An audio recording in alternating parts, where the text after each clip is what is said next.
کی گئی ہیں۔ احسن شکیل صاحب ہمارے ساتھ موجود ہیں اور ٹرانسمیشن میں پہلے بھی حصہ تھے، اس وقت ہمارے ساتھ موجود ہیں۔ محسن شیخانی صاحب بھی ہمارے ساتھ موجود ہیں۔ اسٹارٹنگ فرام یو شہزاد صاحب، سر بہتری آئے گی نہیں آئے گی؟ پہلا سوال جو عوام یہ سننا چاہتی ہے، باقی ساری چیزیں اپنی طرف۔ دیکھیں اس وقت جو صورتحال ہے، میرا خیال ہے کہ بہت اچھی ترجمانی تو آپ نے کر دی۔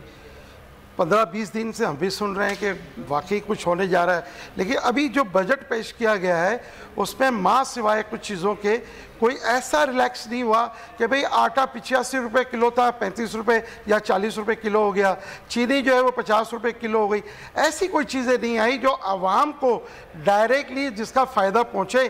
باقی یہ بات آپ کی بالکل ٹھیک ہے کہ جی یہ پیپروں کی حد تک یہ سارا اچھا لگ رہا ہے، اور وہ ایک مثال دی جاتی ہے میٹھا ہپ ہپ کڑوا کڑوا تھو تھو، تو ابھی تک جو ساری چیزیں ہیں وہ میرے خیال سے کوئی بہت بڑا ریلیکس جو ہے وہ ہمیں نظر نہیں آ رہا، ماں سوائے پیپروں کی حد تک۔ لیکن ایک چیز جو پاکستان تحریک انصاف کی حکومت 2018 میں آئی تھی، اس کے بعد سے تاجروں کی جانب سے کہا جا رہا ہے کہ مشکلات کافی ہو گئی ہیں بزنس کرنے میں۔ اب وہ مشکلات مختلف طریقوں سے ہو سکتی ہیں، ٹیکس بڑھا دیا گیا، عوام کی قوت خرید کم ہو گئی ہے، چیزیں کافی مہنگی کر دی گئی ہیں۔ اس بجٹ کے بعد تاجروں کو بشمول میں تمام تاجروں کی بات کروں، کچھ ریلیف نظر آ رہا ہے یا مشکلات مزید بڑھیں گی؟